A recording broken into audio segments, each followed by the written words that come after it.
And at this time, we have the great opportunity to hear from the great deacon, Samuel Hawkins. Shabbat Shalom, brother. Please be seated. It's a great honor to speak before the saints of Yahweh. Recently, a very great deacon and I were presented with the prospect of speaking to the Lakota Indian Nation and other American Indian nations at the Lakota Ranch in Greenville, Texas. I'd like to share with you the story of how we were invited and what we told them and what we learned. It was Friday, May the 4th, about 2 weeks ago, when I was driving to Sabbath, driving here to Abelin to keep the seventh-day Sabbath, and I learned about the killing and the mutilation of the white buffalo calf, lightning medicine cloud. Now, on the drive, there was a lot of rain, and there was a lot of extreme high winds, and there was a lot of hail. And it kind of felt like I had the same thing going on inside my mind, trying to figure out any significance to this senseless act. When I was driving back home on Sunday, the first day of the week, it just kept coming to my mind to contact Mr. R.B. Little Soldier. He's the owner of the Lakota Ranch where the white calf was born. And I wanted to let him know that there were people who care and just offer him any support. We talked on the phone 2 or 3 times, and I mentioned that there is a man called the White Buffalo who is teaching peace in these last days.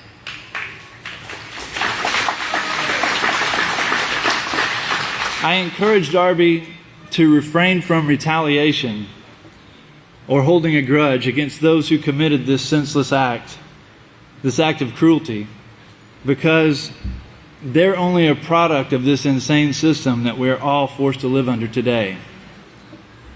And we also spoke of the genetic link between American Indians and the Hebrew people from the hills of Galilee. And he was aware of this link. On the second phone call, RB invited me to speak after the powwow at the Words of Wisdom Hour. And it's easy to see that Yahweh's hand was in this.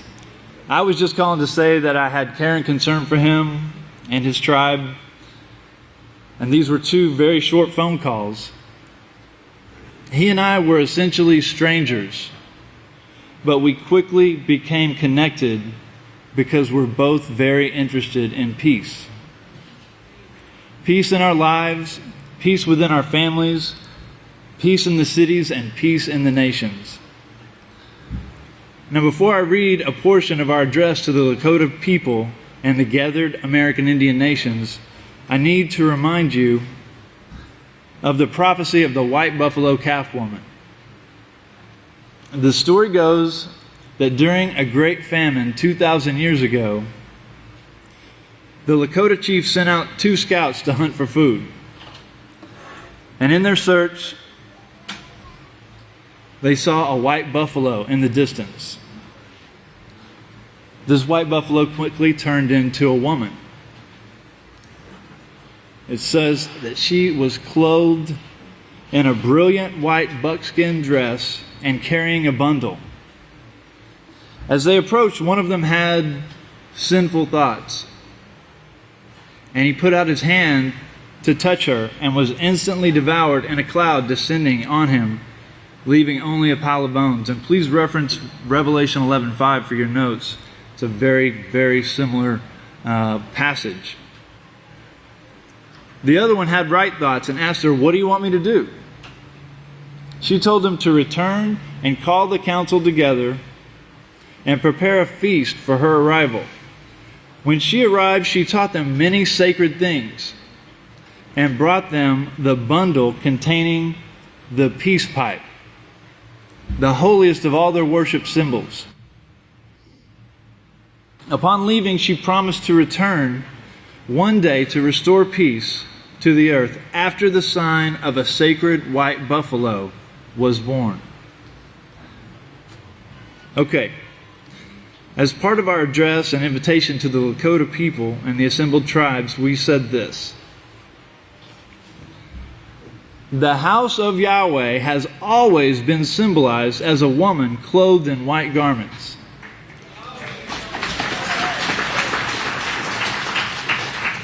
Revelation 12:1 for your notes. This is what the white buffalo calf woman prophecy is trying to show. In oral traditions passed down from generation to generation, details have been lost, but there's still enough to understand. She is shown to have appeared at a time of great trouble and famine. She came to teach the restoration of wisdom and is identified with a white buffalo. And she came to share a pipe symbolizing peace. Now, this peace pipe is very interesting. Pastor has taught us that we are to breathe heavily after the laws of Yahweh, to long for them because they bring peace to our lives, to consume them into us and speak and breathe them among our families, and to be an example of them among our neighbors. These things are very similar to what American Indians do with the peace pipe, drawing in breath from a symbol of peace and breathing it out amongst their tribes. The spirit of peace, or Spirit Holy, comes from loving the laws of Yahweh. Keeping these laws builds within us a rare attitude, a rare character, a rare spirit. It makes the character of a person as rare and hard to find as a sacred white buffalo. And Arby told us the story of how he found the calf, and afterwards he told us the requirements to become a sacred white buffalo calf. And they include 4 things: black lips, black eyes, a black tail, and it must be a male. For your notes, please reference, as far as black eyes is concerned, Genesis 49:12. His eyes will be darker than wine. Please reference Psalm 78:2 for black lips. I will utter dark sayings from ancient times. Now, for the black tail, I'm sure Pastor will be able to figure it out. And we would like your suggestions and earnest help regarding this, and it may have something to do with the end of the age or the end of the earth, ends of the earth. And the best part, Arby told us that in American Indian culture there are 4 prophesied white buffaloes. Lightning Medicine Cloud was the 3rd one. And so we finished by inviting any who care about peace to come to Yahweh's house and help us bring forth the man through much tribulation, the man known as the white buffalo.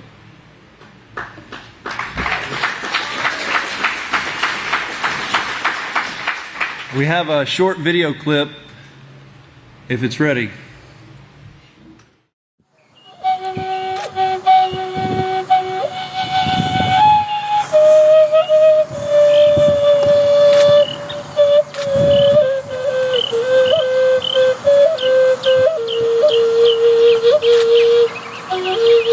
We are honored to have a few minutes to talk with Mr. Arby Little Soldier, who owns the ranch where Lightning Medicine Cloud was born, and you're descended from Sitting Bull? 4th generation. And this year message is carrying on from that time till now. And it's kind of been on a little wave up and down. You know, a lot of them taking it to heart, a lot of them let it go the wayside. Most of our people are pure spiritual people. And we didn't have a Bible to go by, but we knew in our hearts, in our spirit, that we had a guidance from our Heavenly Father. But we didn't know His name because we didn't have a Bible to go by. The way we looked at Him as an elder that would give us guidance, that inner man, that's Holy Spirit man, we called Him the Great Spirit. Great Spirit, help us. Every time we got up in the mornings when that sun rose and come up in the east, we'd be saying our prayers. When he answered our prayers, when Buffalo Woman brought this back to our people and said, I'll come back 4 different times. She come here in 1833, 1933, and 2011. And this would be the 3rd. Now the 4th is coming on its way. We're looking at the part of Revelations in the Bible that we didn't know this Bible. We didn't know this teachings, but we knew this in our heart that this stuff was going to happen. So it'll come back 4 times. This is the 3rd of the 4th. Them words that she spoke are coming true. They're coming to life to our people now.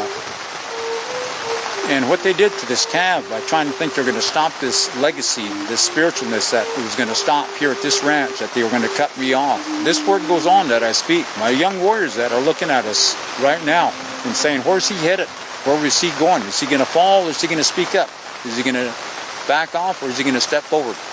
This is time we're going to step forward and give the message that this calf has brought to all nations, all different colors. The white man, the red man, the black man, the yellow man. These words that he brought to us, he's the hope of all nations. He brought 4 other things from the elders: earth, wind, fire, and rain. I ask, what is them things? Earthquakes in the darndest places. Tornadoes and hurricanes in the darndest places. Fires in the darndest places. Floods in the darndest places. We never say thank you for the great meat we get to eat. We never say thank you for the dinners that we got. Kids nowadays are just running around and the grandparents are running away with the grandparents. They ask for money. Grandparents just give them money. They don't take the time and tell them their heritage. They don't give them time to take the one-on-one and go to your room, watch a computer, watch TV, listen to the radio. Where's that connection, the one-on-one, the unity of a family? That there is kind of going out the doors. And that's the time we've got to bring this stuff back to reality. You know, and it's like I said, it's in our hearts and our minds, and that's where it's got to stay. And now we got to look forward and we got to look up. It's in our hearts and our minds, and that's where it's got to stay. And now we got to look forward and we got to look up. It's in our hearts and our minds, and that's where it's got to stay. And now we got to look forward and we got to look up. We'd like to thank you for spending a few minutes with us, and we look forward to learning and sharing more as the powwow goes on. We appreciate your time. Well, thank you.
Askins. I'd like to say, may the peace of Yahweh be with each and every one of you. When I heard the recent news about lightning medicine cloud I was driving to Abelin to keep the seventh day. There was rain and hail and extreme high winds.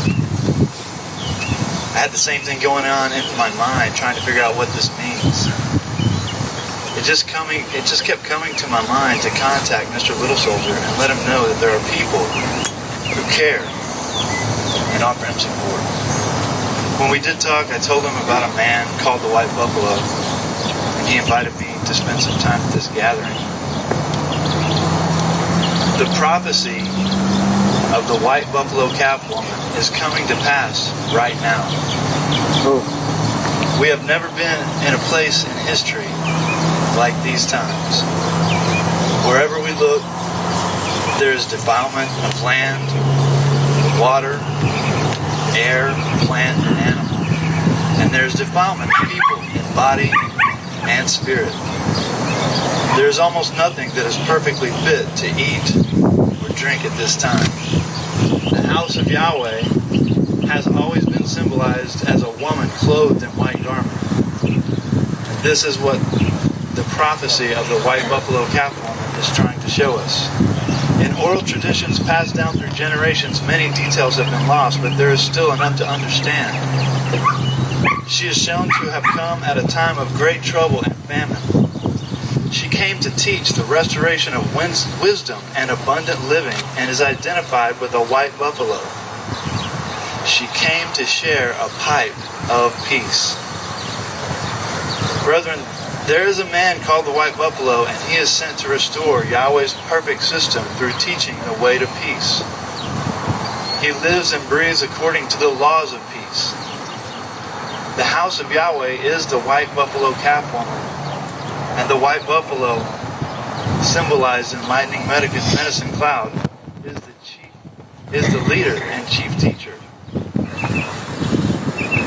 In 7 days, we'll be looking for the Yahweh's third new moon, as Yahweh has commanded.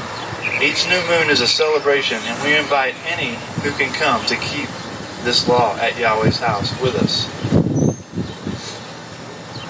It was on that day a week ago, when I was traveling through the storm, that a great sign of a white buffalo was seen in the clouds over the house of Yahweh.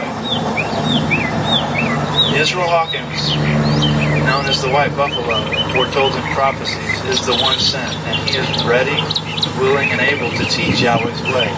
The only thing needed are people who are ready, willing, and able to learn.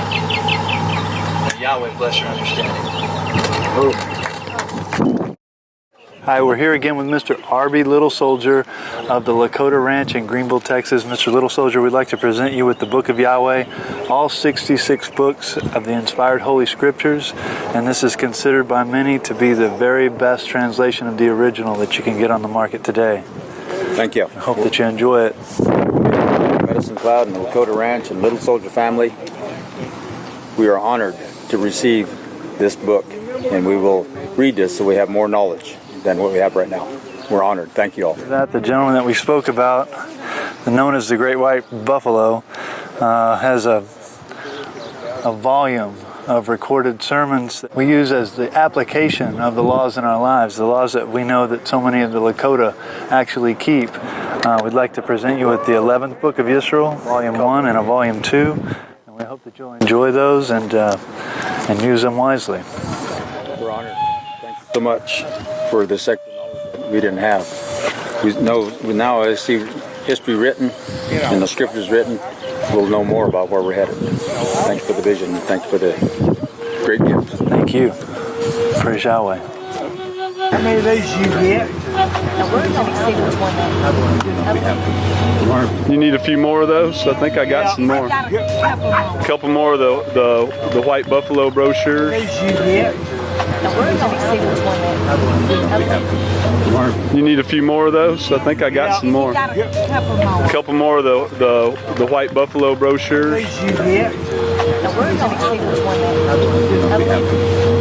You need a few more of those? I think I got some more. A couple more of the White Buffalo brochures.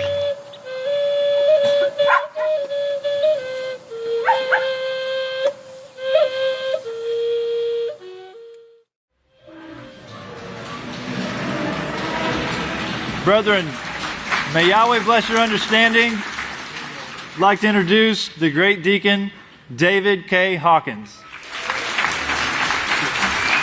Praise Yahweh. Shabbat Shalom. Please be seated. Yes, that's how rumors are spread. Just like Yeshua, he started a rumor and Noah took off with it and it went out through the entire world. And that's what's going on today, right now. Praise Yahweh with these people. You know, they were talking about the peace pipe. We've got our own peace pipes too. And it just shows how some of it was lost down through the ages, because our peace pipes are those peace pipes in Zechariah 4:12. You know, they're filled with golden oil. You know, that's our peace pipes, and it brings the message of peace. Praise Yahweh. So this is called the rumor at the powwow. So that work has started, just like Yeshua. The white buffalo, Yisrayl Hawkins, he started a work. He has started a work, a rumor, and people are grabbing this up and spreading it like wildfire, just like Nora did. Just like the man in the video. This man, I turned around, I was taking some video, and I turned around, the guy was sitting on our table reading the white buffalo prophetic word. And I turned around 10 minutes later, he was still there reading. So I walked over there, and he said, I got to get some more of these. I got some preachers I got to give this stuff to. So, I mean, we loaded him up. He took those, he took the 2 witness packets, he got a book of Yisrayl going on to perfection. I mean, he got it all. And he went out, he's spreading the word, I guarantee you, right now today. Praise Yahweh. At the Lakota Ranch, remember the January, February 2004 prophetic word. It has the Indian prophecies in it, it has the book of Yahweh prophecies in it, and it has even prophecies from the Quran pointing to the trumpeter, the caller, the white buffalo, Yisrayl Hawkins. And it's there for everybody. And I'm going to tell you what, we handed out a lot of these there. So a lot of people were requesting it. The people were very open to Yahweh's name. The 2 witness packet, let me show you real quick. It looks like this. And it starts out like this, and then it has a newsletter in there about the 2 witnesses. And then it also has the Prophetic Word magazine, which has the white buffalo prophecies in it.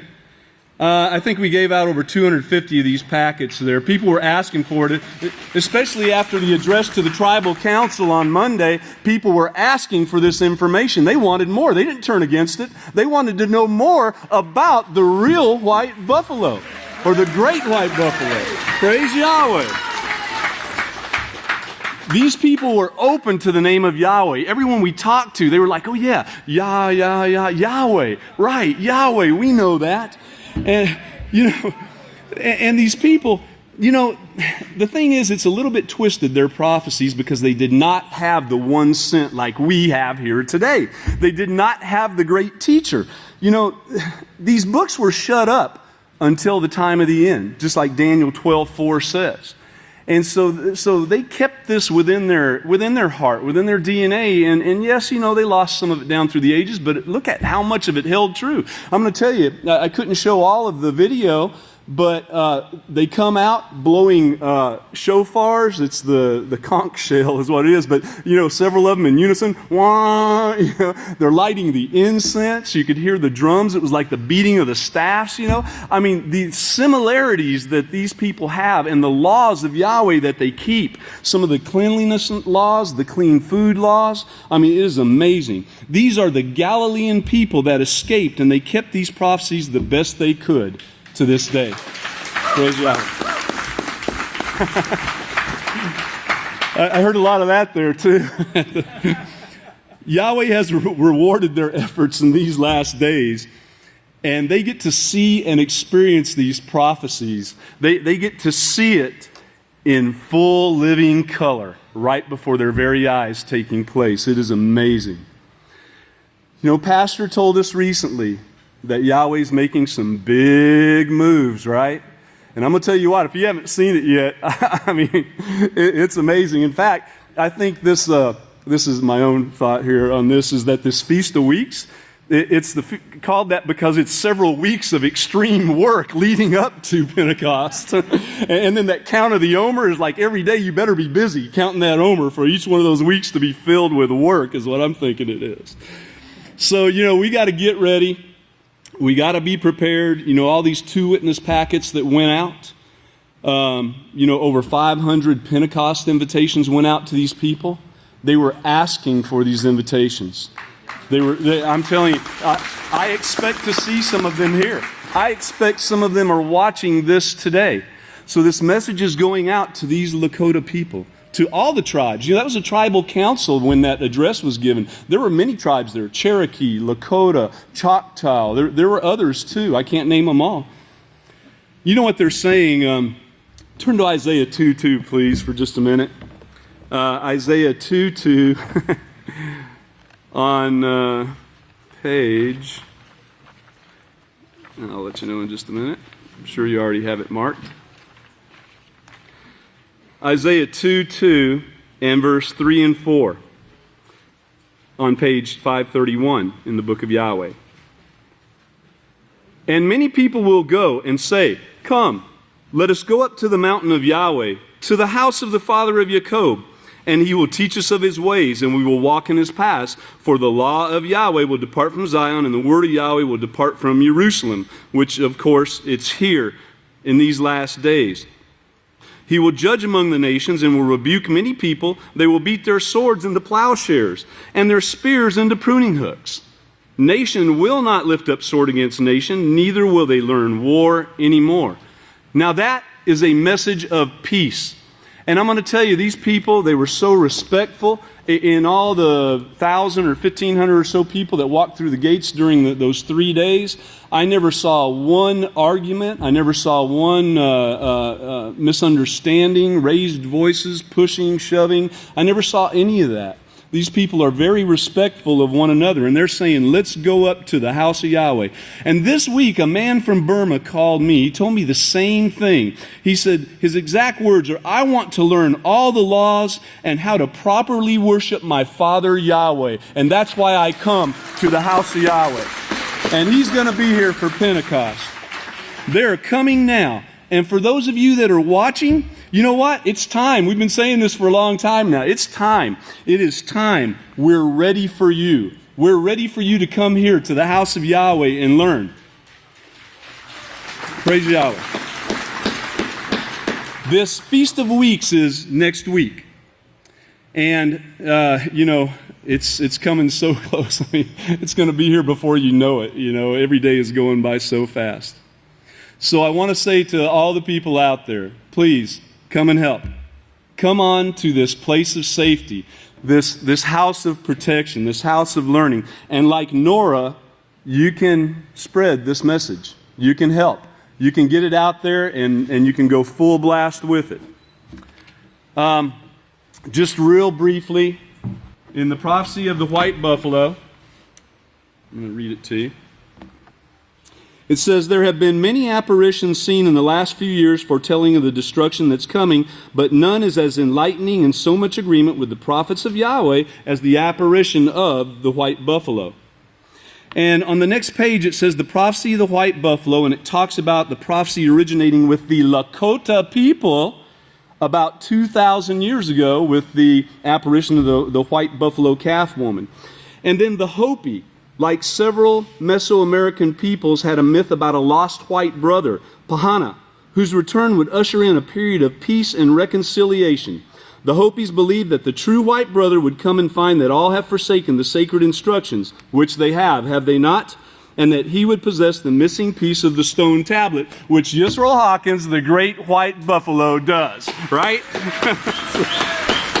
Okay, so to the Lakota people and to all out there, the Lakota, your very name means, and you can read it for yourself in Psalms 130 verse 5 and every Bible.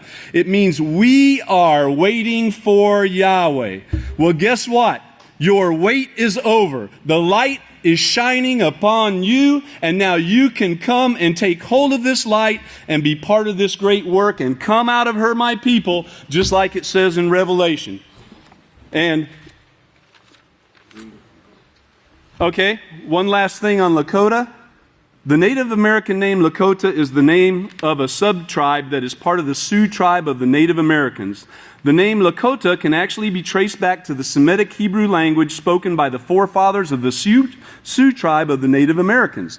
The name Lakota shows to come from the Hebrew word Lakuta. I hope I pronounced that right. The Hebrew word Lakuta shows to be a compound word comprised of the Hebrew subordinating conjunction la and the Hebrew word kuta. The Hebrew subordinating conjunction la is listed on page 399 of the Analytical Hebrew and Chaldee Lexicon by Benjamin Davidson, which shows this word means to be or to become. The Hebrew word kata is listed on pages 656 and 658 of the Analytical Hebrew and Chaldee Lexicon by Benjamin Davidson, which shows this word means to wait for, to hope in, a land of rule upon rule, that's a land of law, expectation. And then Davidson's lexicon also points out on these pages that this word refers to Psalms 130, verse 5, which says, "We wait for you, O Yahweh. Our souls wait, and in your word we do hope." Therefore, the name Lakota actually says, these are people who are waiting for Yahweh. Praise Yahweh. Come out of her, my people. And now, if you'll all please stand. I'd like to turn this over to the great Kohan, Sophia Hawkins. Shalom, everyone. May the peace of Yahweh be with each and every one of you. Please be seated. Now we have the prophecies that we've just seen are occurring, which are positive prophecies, but again, we have the curses that are coming on the earth. And keep in mind, when you see these curses, that these are kind of the minor curses compared to the nuclear war that's about to occur. But this also shows that man's system is incapable of anything. They can't even employ their own people. They can't provide enough food for their own people. And they can't even provide enough jobs for their own people. But the first story is that unemployment benefits are going to end, and this was last week. They ended for 250,000 people all at once in the United States. And the story says that's never occurred before in history. And then also they have nearly 50 million people in the United States are now experiencing food insecurity, which is about 1 in 6 people every year go for days without knowing where their next meal is going to come from. And this again has never occurred before in history. And then they have a story, and keep in mind too that this is the culmination of decades of the greatest attendance of the schools of higher learning in history. They have had more people go through these schools for the last several decades. It's something like 40 or 50 million. And that's who's running the country now, and everything's falling apart. So you need to make the connection between these schools of higher learning and the disaster that they're producing right now. You need to look back sometimes decades to see where these problems originate. And then they have a story about overseas shrimp having residue of cancer-causing pharmaceuticals. And the government agent says an occasional antibiotic-contaminated shrimp isn't going to hurt you. And he says it's scientifically proven. If you were to talk to this man, it's not possible to scientifically prove that an occasional antibiotic-contaminated shrimp isn't going to hurt you. It's not even possible to do such a study. It would cost too much. So you just need to go to Yahweh, and it'll show you that even an uncontaminated shrimp will hurt you. So let's play the video. Pay close attention. What you are about to see is fulfilling Bible prophecy.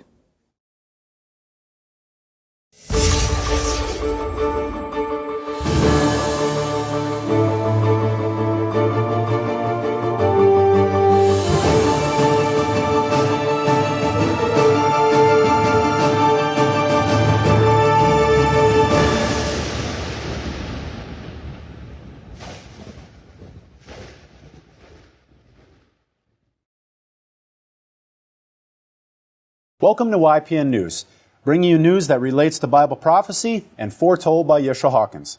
So what does the economy, unemployment, and shrimp all have in common? Well, all three of them are now painfully affecting many Americans. Katan, let's talk about the economy first. Well, Jeff, you've heard the statement, as goes California, so goes the world. Well, if that statement rings true, we're looking for a scary situation across the rest of the United States. In fact, community action agencies in California are dealing with a flood of unemployed seeking emergency food, housing, and financial aid.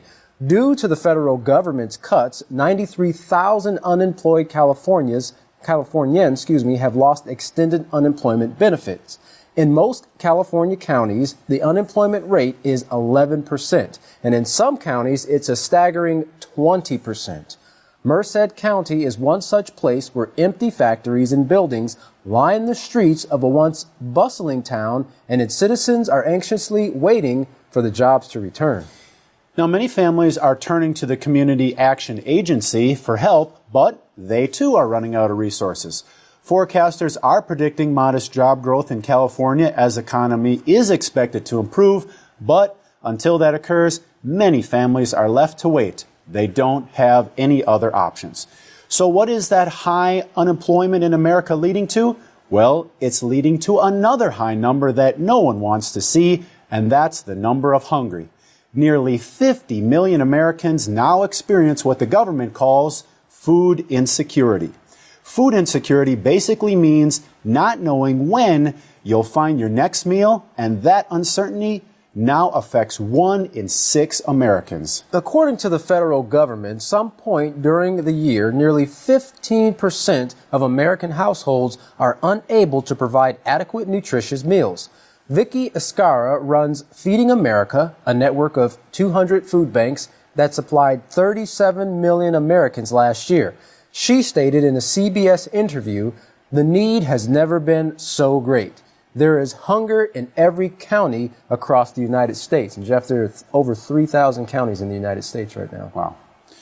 Now, as the ranks of unemployment and underemployment remain high, more Americans are finding they don't have the money for 3 meals a day. Vicky said the first thing that they will give up is food because it's more disposable. They can go for days without eating. They can't go for weeks without paying their rent or having transportation to their jobs. Food pantries are seeing more first-time visitors. Retired nurse Mary Zapota has become a regular at a local pantry in New York City. She says, "I skip meals if I don't have the money." Of course, living off her Social Security benefits leaves her with only $300 a month for food after paying other bills. When asked if she ever thought that she would have to come to a food pantry to get food, she replied, "No, not at all. I used to think this was stuff that other people may need and not us." A majority of food insecure households, as they're now called, receive some government assistance like food stamps. But even food stamps on average only provide $1.50 per meal. Katan, not enough to make a difference for those going hungry. Wow. Well, a lack of work, a lack of food, and something that they're using right now to purport as food is actually making people sick. For our next article, we turn it over to Larry McGee, our field correspondent, who's going to tell us a little bit about the world of shrimp. Larry? Thanks, Katan. Prompted by reasons unknown, CBS's Jim Avila decided this week to send imported shrimp to a laboratory to be tested for chemicals and antibiotics. According to his report, despite the documented danger of its consumption, Americans nonetheless consume over 1 billion pounds of shrimp per year. That's 4 pounds per citizen and enough to fill 2 Empire State Buildings. Moreover, Avila found that 90% of that huge amount is imported from countries such as Thailand, India, China, and Indonesia, where the already toxic nature of the scavenger crustacean is being further heightened by crowded farming conditions which promote disease and expose the shrimp to hazardous chemicals. Patty Lovera of Food and Water Watch, interviewed by CBS for the story, communicated that because of the prevalence of disease on the small and crowded farms, producers have now began employing antibiotics and other chemicals in an effort to keep the shrimp alive and grow them faster. To test for increased toxicity, ABC sent shoppers to collect 30 samples from various locations across the country, and sure enough, In addition to the high levels of toxins naturally contained in shrimp tissue, CBS's lab results confirm the presence of illegal, harmful, and banned antibiotics in quite a number of the samples submitted, including nitrofurazone, chloramphenicol, and enrofloxacin, all prohibited antibiotics, and every single one of them strongly suspected to be contributing factors in the development of cancer. For some, the solution for the concerns presented by the CBS report lies simply in an effort to refrain from purchasing foreign shrimp, and is solved rather quickly by the choice to buy domestic. Yet for more enlightened cultures who refrain from eating seafood altogether, Mr. Avila's findings serve as further proof of what they've known for centuries, that it is not simply because something tastes great that it is great for us.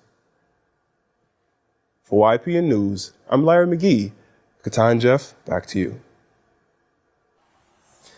Thank you, Larry. Absolutely disgusting to know that they would actually consider that a food. This might seem like a hopeless situation listening to these articles, but the fact is there is hope, and that is Yisrayl Hawkins and the House of Yahweh.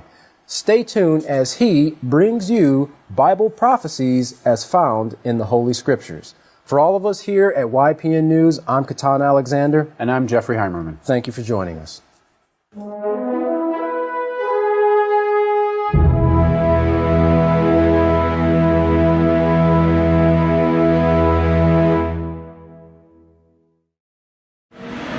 Everyone, please stand. The greatest teacher in the world, the great Kohan Yisrayl Hawkins. Shalom, everyone.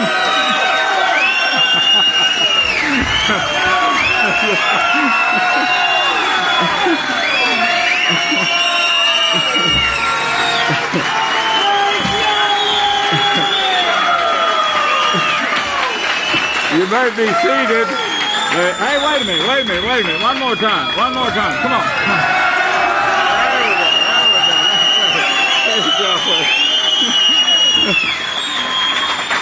There we go. Beautiful. You may be seated.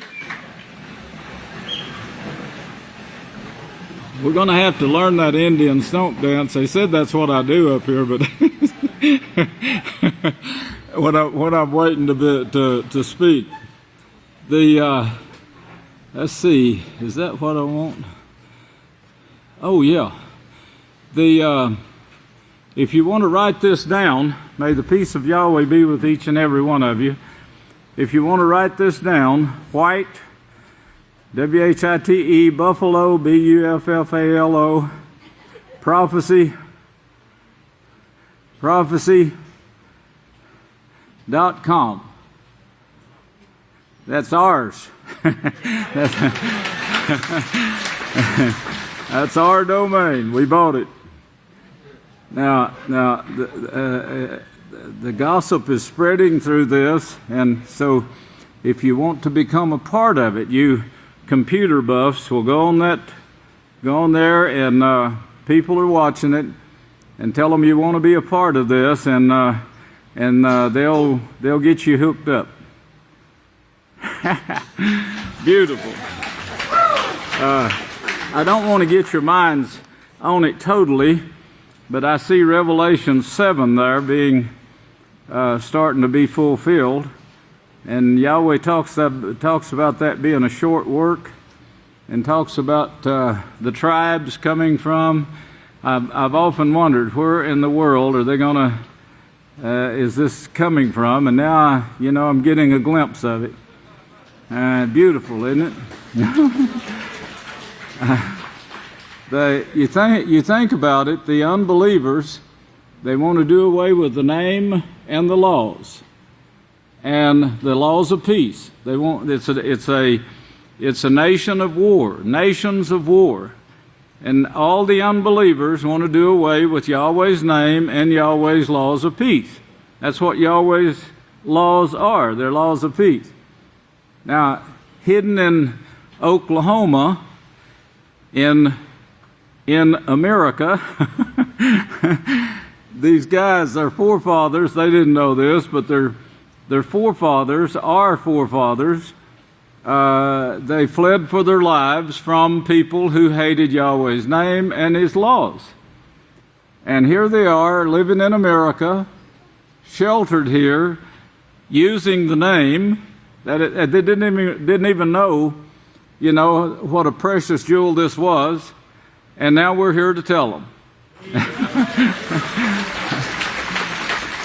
And Yahweh has opened a new door here.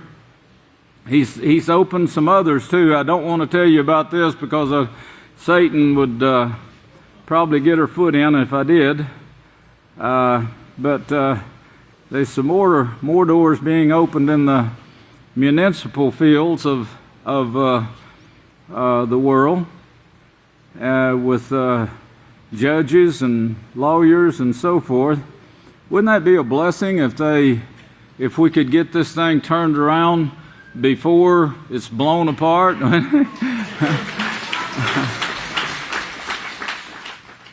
I'm excited to come to this Feast of Weeks. Now this, it's beautiful. The Feast of Weeks, it concluded and may also conclude, this Feast of Weeks may also conclude the harvest of the latter grains. You think about that because this is Scripture, but we got an early harvest, a first harvest, then we got a latter harvest that comes in the last part of it, and they're all come together at the Feast of Weeks and are offered to Yahweh, both the first fruits and the last. You see it's getting more beautiful all the time, which concludes and concluded and maybe concludes the harvest of the latter grains and the day of the first fruits, because the first loaves made from the new grain were then offered to Yahweh on the altar. Now this is the altar not of death, sin and death. That one's going to be done away with.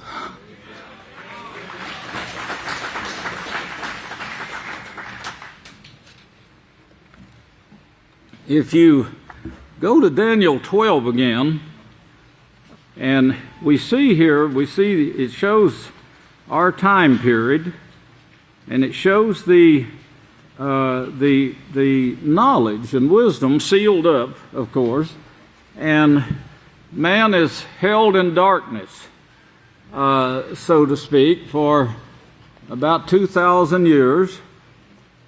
Now, during that time period, of course, before America was discovered, Yahweh led all these people to America. And history knows that when Columbus came, that wasn't the time of discovery. People were here. There was families and tribes living here at that time that they wiped them out by the millions, like they did the buffalo. And strange the buffalo would be here in such great numbers. They killed millions of them too. Down to the fact that there was no longer any free-ranging buffaloes left. But the knowledge technology was sealed, and so was the way to salvation sealed. It wasn't there. And people that came here, they carried bits and pieces of knowledge with them from Europe, and there might even be hidden manuscripts in the Oklahoma caves. I don't know. But what they had, they kind of handed it down from generation to generation, and of course this was hated by, I'm sure the first Catholics that was here reported the word Yah that was used. And, of course, this brought hatred itself, and then they were these people of peace where they were easy to take advantage of, like they were in Israel also. And when the violent men rebelled against Samuel, Yahweh said they had done this from the beginning. That's in 1 Samuel 15. But he said they'd carried this hatred with them from the beginning, and they were rebellious, stiff-necked people, violent people, as he showed, that's come down to us today, as is shown in Genesis 49. But we come in Daniel to Daniel 12, and Daniel, after everything is sealed, he looks, and Yahweh shows him that there would be two others then that would appear teaching the end, and of course also offering salvation. Up until that time, Scripture says salvation was just simply not offered. It was cut off, and knowledge was taken from the people, from the priests, from the seers, as they called themselves. That knowledge was taken away from them, and they no longer had Yahweh's understanding, but they were turned over to reprobate minds, which we see in the active world today. We see it all around us. It's nations preparing for war, filled with hatred, violence, lust. They lust. Their minds are filled totally with these things, and of course it can be taken away from them, and they see that the system is failing them. But if they're turned loose and more comes their way, they still go right back to the same rat race all the time. Like a dog chasing his tail, they're hunting something, they just don't know what they're hunting. But the way to salvation is the same as always. It's to come to unity with the one sent. That's salvation. That's what your Scripture teaches you. The only way you're going to get salvation is now that it's offered again, and Daniel saw it, and he saw two others preaching it, and telling you this is the end. That's the last knowledge that was given, and it was shut down. But the salvation is the same as it was with Abel and Cain. And of course, you saw the hatred with Cain, and all the world has gone after the way of Cain. The way that Abel taught was the way of peace through Yahweh's laws. So the way to salvation is the same always. Come to unity with the one sent, as Yahshua unified himself with Yahweh. Now, if you can compare two scriptures here, it'll be a little bit more than that, but this two starts it off. If you'll go over to Isaiah 59, and know for sure, know that salvation was gone. It was cut off from the land, and of course the people themselves cut it off, but Yahweh allowed it. But here in Isaiah 59, we see verses 1 and 2. He says, "Behold, Yahweh's hand is not shortened, that it cannot save, nor his ear heavy, that it cannot hear." Now, to have salvation, in other words, it's not Yahweh's hand can still offer salvation, but he says in verse 2, here's the reason. "But your own iniquity is doing away with the laws." Iniquity is different than sin, although iniquity is sin. Iniquity is doing away with the laws. That is laws of the camp, as Moshe had set up, statutes, judgments. Do away with either one of them, any of them. Take them lightly, and you'll be taken lightly. Be serious about it. Be very serious about it, and you will be receiving rewards, because Yahweh will know that he can trust you with the power that is coming, that I hope to get to next Sabbath, and of course Pentecost. The Pentecost, I don't want to get your minds to thinking about that. I want it here. But we got a Sabbath that precedes Pentecost this year. And there's been arguments down through the centuries that I'm sure you've read about it always had to be that way, and the ones where the rewards were received were that way. There was a Sabbath preceding it, getting the people ready, and then that receptive year. In 1961, I found the date, by the way. In 1961, those two that Daniel saw started a radio show in Eastland in 1961. That was 50 years ago. Will soon be 51. We're in the 51st year right now. But 50 years ago, those two that Daniel saw started a radio show in Eastland that could actually reach Abelin. 50 years ago in the wilderness. 50, count 50. What day of the Omar? We'll count 50. And then the gifts are offered to Yahweh. And remember what the gift is, as Hebrews shows, it's a body. He didn't come to offer sacrifices, except he let his own self be sacrificed to pay for the sins. We'll get more deeply into that too. We've got to come to that point. We need to come to that point to receive the power that he intends to give you. But 50 years ago, and you count 50, if you count 50, this Pentecost will be in the 51st year. This Pentecost, when the body can actually be offered to Yahweh. Well, you're that close. You really need, when Yahweh says, remember my Sabbath day to keep it holy, you really need to come to unity with me on that, because holiness, keeping the Sabbath holy, is not laying down on your hiney and saying to your wife, cook me some food and bring it to me, and wanting to be waited on. That's not what the Sabbath is all about. Yeshua kept the Sabbath perfectly. I'm keeping it the same way and teaching you the same perfection. And Yahweh says, speaking of me in the Holy Scriptures, that my rest that I offer to you will be glorious.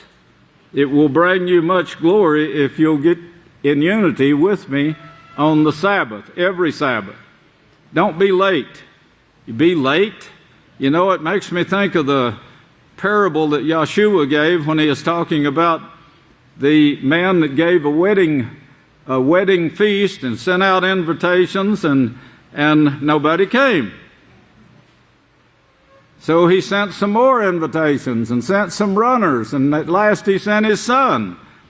And now he's beaten the bushes, and he has them lined up, and he says there'll be a very short work here when the knowledge is given this time, because other things are going to go with that knowledge to bring about a short work that will bring in 2 billion people. That will be saved, that will actually have protection through this horrible time. It's a horrible time of trouble. That is horrible trouble, but it's a necessary thing in order to, of course, teach mankind that that Yahweh won't tolerate sin. He won't tolerate rebellion. It just won't be in his house. Not the least bit of rebellion. It won't be there. I remember King Saul, as some examples that Yahweh set, King Saul was given an order from Yahweh. He took it lightly. Oh, that's just Samuel. He's strict. He's unrelenting. Yes, he was, but that very thing lost King Saul, his little bit of rebellion there, lost King Saul his kingship, which meant he could have been a king in the kingdom, because Yahweh chose him. He anointed him, and he threw it away because he was a little bit rebellious. He couldn't come into unity, complete unity, with the one sent. And Samuel was the one sent at that time. The one sent. You're not going to go straight to Yahweh. In fact, you won't even be presented to Yahweh until you come to that unity with me. That's the only way that you can be presented, that body of believers. And Yahshua himself is going to do it. I don't want to lose any of you. I love all of you. And I've prayed often, as Revelation 7 shows, I've prayed, give me a little more time.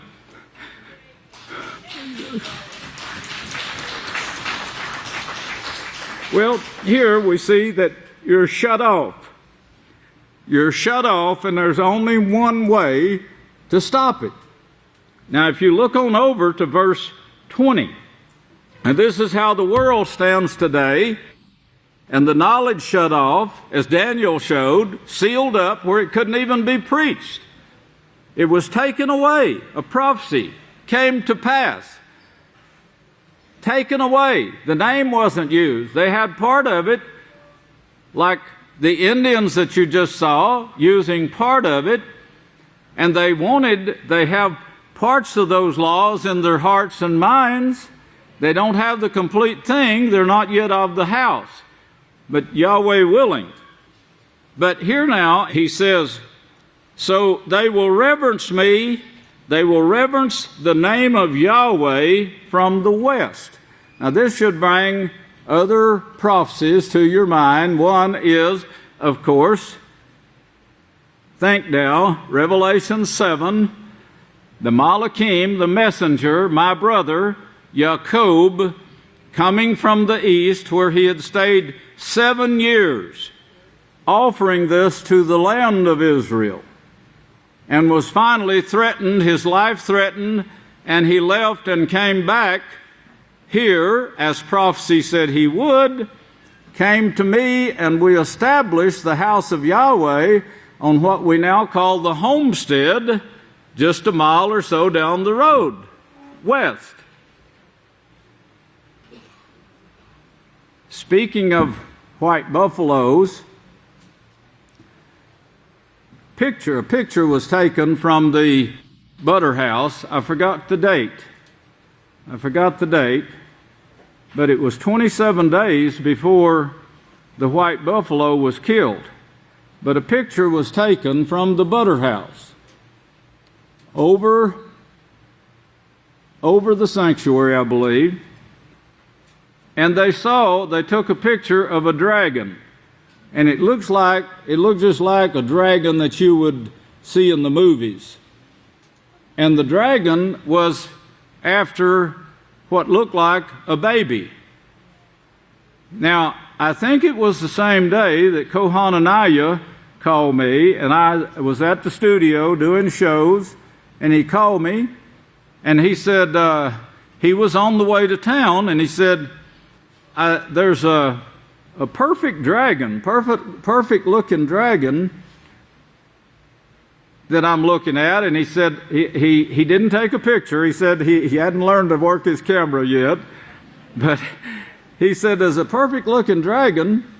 And he told me where it was. And I looked out the window to the south of the studio, southwest. And I said, yeah, I see it. And he said, it looks like a baby buffalo in front of the dragon. So it wasn't the one that we saw here and took the picture of. That one it looked like a baby, a human baby. But the one over there had a baby buffalo. Now the human baby didn't die, but that's the one we got the picture of. Now if anyone else got this other picture over the studio or to the southwest of the studio, I'd like to have it, but it had in front of it a baby buffalo in front of the dragon. And 27 days later, that white buffalo, baby buffalo, died. 27 days after that. Coincidence, I know. The baby buffalo at the sanctuary didn't, but the one outside the sanctuary did. Got killed. Maybe has nothing to do with it, but it's so strange that the same dragon was chasing different things, and it was a perfect dragon, perfect looking dragon, had his mouth open about trying to attack the baby. Well, here now he says, he says, you're shut off from Yahweh. That's verses 1 and 2. So they will reverence my name, reverence the name of Yahweh from the west. Reverence the name of Yahweh from the west. I brought that prophecy out hundreds of times in Revelations, how the messenger comes from the east to the west, and then the house of Yahweh is established, and Yahweh said in Zechariah, where are they going with this, and what is it? He said it's a standard of perfection, and they're going to a land not yet established. That was the prophecy, which was, of course, America, to establish the house of Yahweh. So in the west, they will start reverencing the name of Yahweh. If you look back up to verse 15, you see, yes, truth, the law is suppressed, and he who departs from evil is accounted as crazy or mad. Yahweh saw this, and it displeased him that there was no justice to be found in the earth. No justice. And that's what, of course, we see today.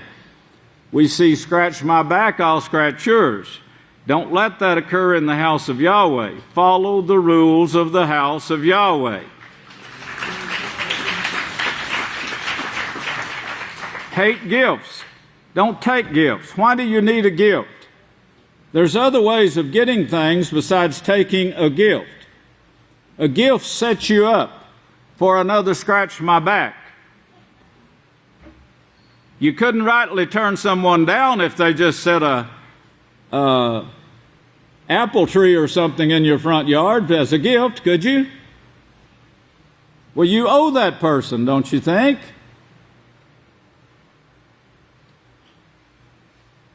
If you done something free for them, you took it on your own. Do you see what you're doing when you take your gifts? You know, they could be thrown behind you in the lake of fire with you. Start thinking how serious these little things are that Samuel told to Saul. Because of this, the kingdom is going to be taken from you, Saul. Now dwell on the little things.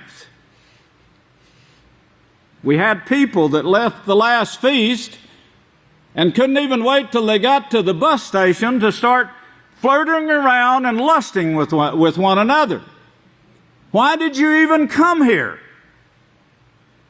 Is it just here that Yahweh wants His laws kept? He wants it, like the man said, in your heart.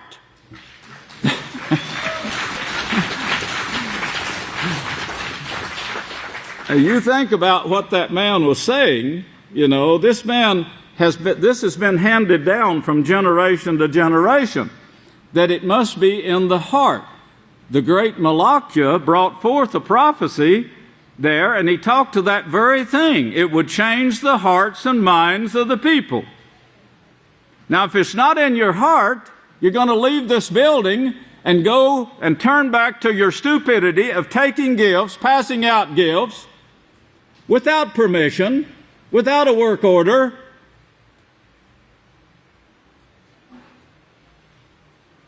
Oh, well, that doesn't mean anything, does it? Yes, it means everything. It means I'm not going to have you with me if you don't change your heart and your mind. From the west, you're going to reverence my name, or you won't be there with my name. From the west. Well, this stuff departed. How did it depart? Do you remember the first ones that came against Moshe and said, well, he's not the only one that's holy around here? And I'm sure that would make sense to some people who want their own way. What Yahweh wants to know, will you obey my rules or not? Will you obey what I've set before you or not? Will you come to unity with this person I've set before you? I'm not going to deal with you. I'm going to deal with this person I've sent. Yahshua was sent to that very trashy world. And look what they did to him.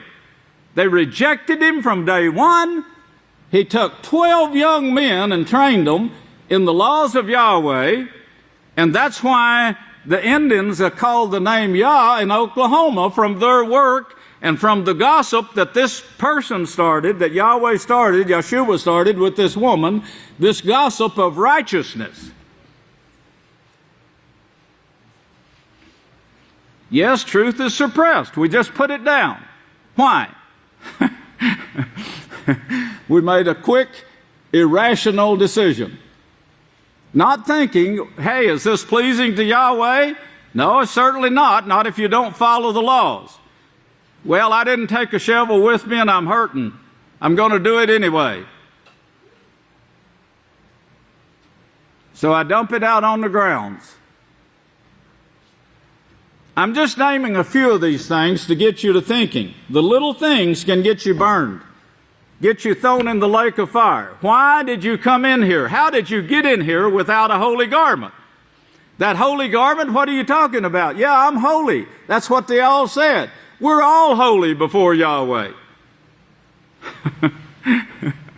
Now, if you're holy, you'd be following, you'd be in unity with the one sent, as Yahshua was in unity with the Father who sent him. And now he's sending in the last days from the west 2 men. 2 men. He said, here's the way it's going to be. And I will have no other work except this. Take it or leave it. It's your choice, he said. Well, now in verse 19, he said, they will reverence my name from the west, and his glory from the rising of the sun. That's where it came from, coming to the west. When our enemies will come in like a flood, that's speaking of Revelations 12, where Satan tries to destroy the house, like a dragon trying to destroy the baby, trying to destroy the buffalo. The Spirit of Yahweh, now get this, the Spirit of Yahweh will lift up a standard against them. The Spirit of Yahweh will lift up a standard against them. That Spirit of Yahweh, as you know, is Yahweh's laws, his 613 laws. As Yahshua said in Yochanan, the 6th chapter, and verse 63, I believe it is. He says, the Redeemer will come to, it says Zion. The word Zion means those who keep the entire law. Now that's what Webster's and every other dictionary that knows how to pronounce and knows the meaning of the Hebrew language, it will tell you that he's going to come to those that keep the 613 laws, that are in unity with them, through the one sent. Come to Zion, for those who keep the entire law, is what the book said. Those of Jacob who will repent of their sins, declares Yahweh, who will repent of their sins. Remember, the very strongest sin of all is rebellion. That's pushing aside. That's iniquity, doing away with the laws. No matter how big it is. He didn't ask you how big it was. It's just that if you do it, you're cutting yourself off from Yahweh, and you're back to verse 1 again. Verse 1 and verse 2. Now look at verse 21. As for me, this is my covenant. As for me, this is my covenant with them from the west. 19, verse 19. This is my covenant with them from the west, says Yahweh. My spirit, which is upon you, namely my laws. That's what his spirit is, his laws. That's where you get it. Which I have put in your mouth, my spirit that is upon you. Now remember Isaiah 59, verse 19. From the west, they're going to reverence my name from the west. Then this is the covenant I'm going to put upon them, my Spirit, which is upon you. Think you know who that's speaking of, but turn back to, hold your place right there, hold your finger right there on that page, and turn back here a few pages to Isaiah 44. Isaiah 44. And look at verse 3. Now, everyone knows, I think, here that this is speaking of the two witnesses. And he's saying they're two brothers from the womb that Daniel said he saw in the last days on a future day teaching. So it's the two witnesses from the same womb. And look at verse 3. For I will pour water upon him who is thirsty, and floods upon the dry ground. I will pour out my Spirit upon your seed. That's what I say. Praise Yahweh. So the Spirit that I have is the one He's going to put on you. It's that plain and simple, unless you refuse it. Upon your seed and and my blessings upon your offspring. So you got my children, who include all of you, and that's the way I express myself to other people. That's my son. You see him speaking up there? That's my son. I don't care if he's born, who he's born of. He's my son.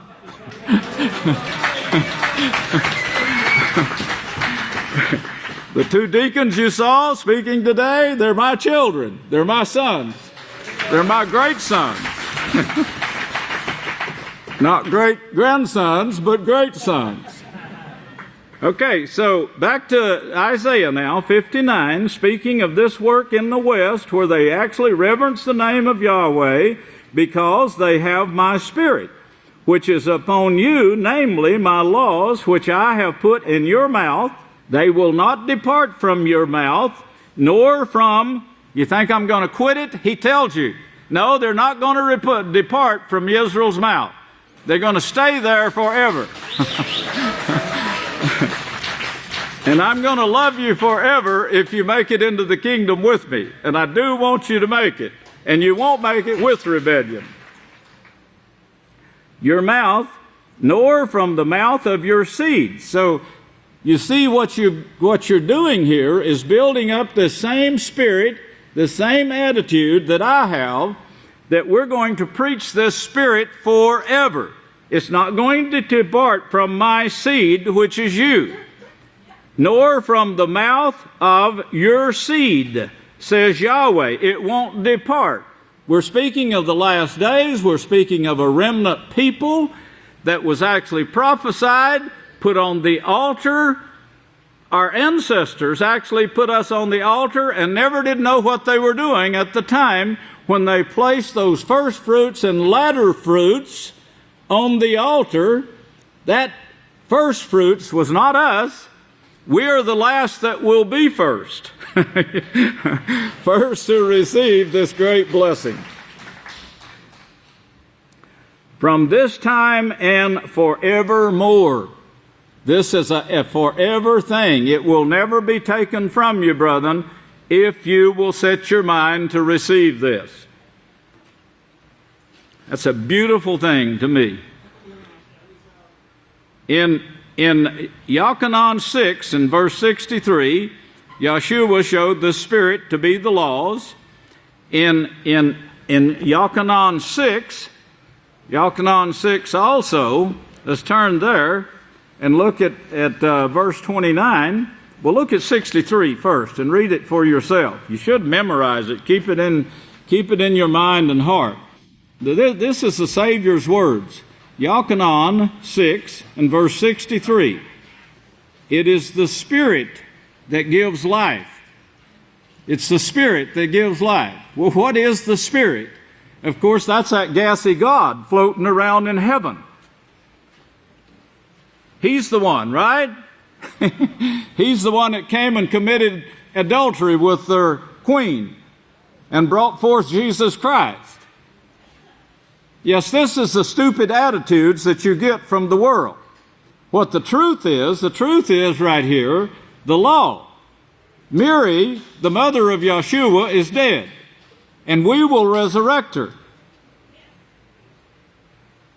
In fact, we're going to resurrect all the dead. But it is the Spirit that gives life. What is the Spirit? The flesh is useless without it. It's worthless without it. Without you coming to unity with this that he mentions next, that Yahweh said is going to be put in my mouth and stay there forever. It's going to be put in my seed's mouth and will stay with them forever. You got all of that? The laws that I speak to you, they are spirit. They are the Spirit of Yahweh that we just read in Isaiah 59:21. And in the West, this is the West. Yes, it's referred to even in the world today as the West. Go west, young man, wrote the pen of, I forgot who now. Well, we're in the West, and that's where the Spirit is of Yahweh. The reverence of Yahweh is being taught. And they are life everlasting. That's the only way you're going to receive life everlasting. Your Savior said that to you right there. There's no other way. It comes from believing, by the way. Believing all that the prophets have spoken. Now, with that in mind, let's go over to Revelation 7. Revelation 7. And I got just a minute here, and I won't get too deep into this, but it'll come later. But all of you are familiar with the first parts of this, I know, but I'm going to rehearse it just a little. Revelation 7, verse 1, and after these things, well, he names all the things that's going to take place here, starting with the quartet in chapter 6 and verse 1.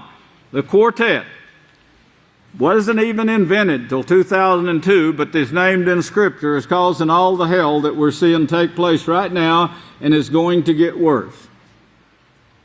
And after verse 1, chapter 7, after these things, I saw 4 Malachim standing on the 4 corners of the earth. These are messengers. These are the quartet that he just shows in chapter 1 through 6 there. The quartet that we have that's in control of the world, given permission to do certain things, hurt not the oil and the wine. And all of this is coming to pass right in front of our eyes today. There's no reason at all for you not to believe all that the prophets have spoken. We got too much that's already come to pass. That proves the Yahweh's Scriptures to be true from beginning to end, because it was here a little and there a little, and it's written throughout by the prophets throughout, from one end of the Scriptures to the other. And this is the great gathering right here of the 2 billion people that we're going to see done in a flash. I saw the 4 Malachim, that's the quartet, standing on the 4 corners of the earth. That is 4 strategic places with great power, holding the 4 winds of the earth, so that the wind should not blow on the earth, nor on the sea, nor on any tree. And I saw another. This wind, of course, is speaking of the words of Yahweh, and of course the winds of war, which is going to destroy or almost destroy the earth. Then I saw another Malach ascending from the east, and we've shown, I don't know how many times and how many ways, that if you come from where my brother did to here, you'll be going straight west. And from the west they will reverence my name. Remember that Scripture. And having the seal of the living Father, the seal, of course, is his laws, statutes, and judgment. This is my seal, he said. Having the seal of Yahweh with the living Father, and he cried with a loud voice to the quartet, to whom it was given to hurt the earth and the sea, that is the people, the earth and the people, as chapter 17 shows, the people are the multitudes, nations, and tongues. Verse 3 saying, hurt not the earth until neither the sea nor the trees, until we have sealed the servants of our Father in their foreheads. And then he shows so many from each tribe. Each tribe,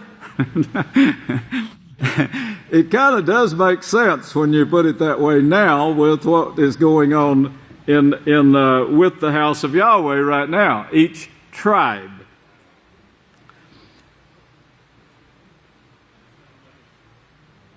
It's a beautiful thing. And I keep thinking of the prophecy of Genesis 49, because you know the Yahweh shows what is scattered in the people, in the bloodlines, in the DNAs, what is come down to the earth, and that's exactly what we're facing right now. Everything that was showed in Genesis 49, we're seeing right now, and then the knowledge increasing, as Daniel showed in chapter 12, the knowledge increasing. Well, the knowledge is once again given, as Isaiah showed. It's once again given. It was shut off. But now it's once again given. Salvation is offered by Yahweh in the west, in the prophesied west. And he shows here all these people, and then after that, he says, after this I looked, and behold, a great multitude, which no man could number, of all the nations, tribes, peoples, tongues, standing before the throne and before the Lamb. Well, you can't stand before the Lamb without his house. He shows that over and over. And this is the work that's going to be put into their mouths also, and their hearts. The Lamb clothed with white robes and with palm branches in their hands. And they're keeping the feast of Yahweh. And he cried with a loud voice, saying, salvation to our Father, it's now come. Salvation. It's offered, and it's being completed right here, as we see in these chapters right here. Look at verse 14 through 17. He said, and I said to him, ruler, you know, he asked who it is in verse 13, and he says, you know, and he said to me, these are the ones who come out of great tribulation. And of course, that's what we see approaching right now. The greatest part of it is the nuclear part that's going to devastate the earth and kill 4/5 of the earth's population.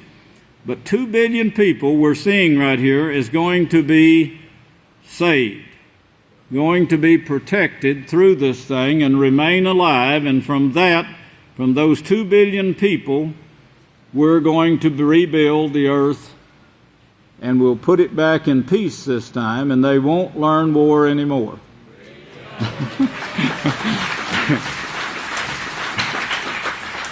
I want you with me forever, brothers and sisters. I don't want you but for just a short time. I want you with me forever. I want to be able to present you faultless before Yahshua, and Yahshua then will present all of us to Yahweh. And that day I'm looking forward to earnestly, and it's not too long before we're going to see that. Thank each moment. Pray to Yahweh every morning. First thing when you wake up, pray for guidance and inspiration. Pray that you won't be doing things without thinking anymore. Think about it. You know, we're made. Yahweh created us to where we could act on a cloud, or we could actually think the thing out. Stop. Remember that. Stop that lesson. Stop. Think. And choose what is right. Well, choose what has been taught you. Choose according to the rules and regulations that Yahweh has given you, and He will choose you as one of His sons and daughters. May Yahweh bless you. I love you.